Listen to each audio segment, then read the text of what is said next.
Don't freak out. Your lips are extremely swollen. Of course, I did freak out when I looked in the mirror.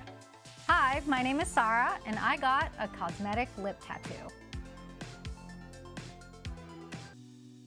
Lip blushing is kind of like wearing permanent lipstick. It's semi-permanent lip makeup. So it's kind of like microblading. It's supposed to last for about 2 to 5 years. So the reason I was interested in getting lip blushing done is as I've gotten older, the corners of my lips, especially on my lower lip, have sort of gotten darker, made me a little bit self-conscious. And so that was something I was hoping to make more even. I sent the tattoo artist, Christina, pictures of my lips. We had a back and forth about what I can expect, and she also sent over pre-care. She was up for the challenge. I was definitely nervous.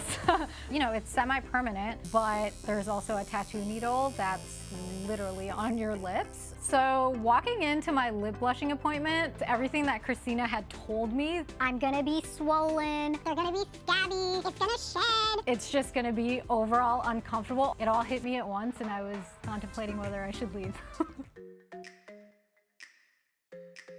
So what this is going to do is define the shape a little more, give you more of an even tone, and we may just increase the lip lining area just a teeny bit. So who's a good candidate for lip blushing? Anyone who's looking to improve the appearance of their lips, whether it's shape or evening out the tone or giving a lot more definition. Even with like the numbing cream, like how much does it hurt? Majority of the clients said the pain level is very tolerable, so they would say it's about 3-4 out of 10. How much does this cost, and how many treatments do people typically get?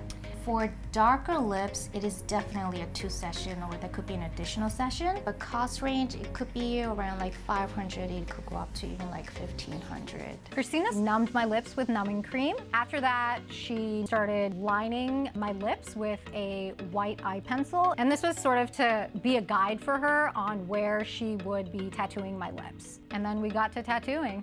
The actual tattoo process took about 3.5 to 4 hours. I was lying on the table. It was pretty nonstop. If I felt any pinches, we would stop. She would reapply the numbing cream, and then we would start again. Having a tattoo gun on my lips was a really weird feeling. It was kind of like little pricks. That's all I sort of felt through the numbing cream. I would say it was more uncomfortable just having to lie there for like 4 hours with someone super close to you and a needle kind of coming at you. So I pretty much kept my eyes closed the entire time. A lot of thoughts were going through my head, one of which was, what am I doing? I felt that my lips were getting swollen and getting bigger. So I was a little paranoid about what I would look like once everything was done. And there was a point halfway where I had to get up and use the restroom.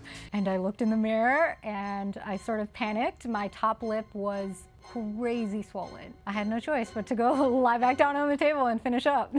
It definitely felt weird to have numbing cream on my lips. I felt like I was drooling half the time. So after the lip blushing was complete, Christina did warn me. She said, don't freak out. Your lips are a strange color right now. They are extremely swollen. Of course, I did freak out when I looked in the mirror, but I just had to like keep in mind that the swelling was gonna go down in like 3 to 4 days, as Christina had told me, and that the color was also gonna fade. So the aftercare basically consists of honestly leaving your lips alone and just letting them shed naturally, letting them scab. They were swollen for 4 days. Day by day, the swelling sort of went down, and the color on day 3 sort of faded into this really nice like matte brown, which I've never tried before when it comes to lipsticks. So that was something I learned in the process, that I like matte brown. Christina gave me a lip ointment, like tattoo aftercare essentially, and I had to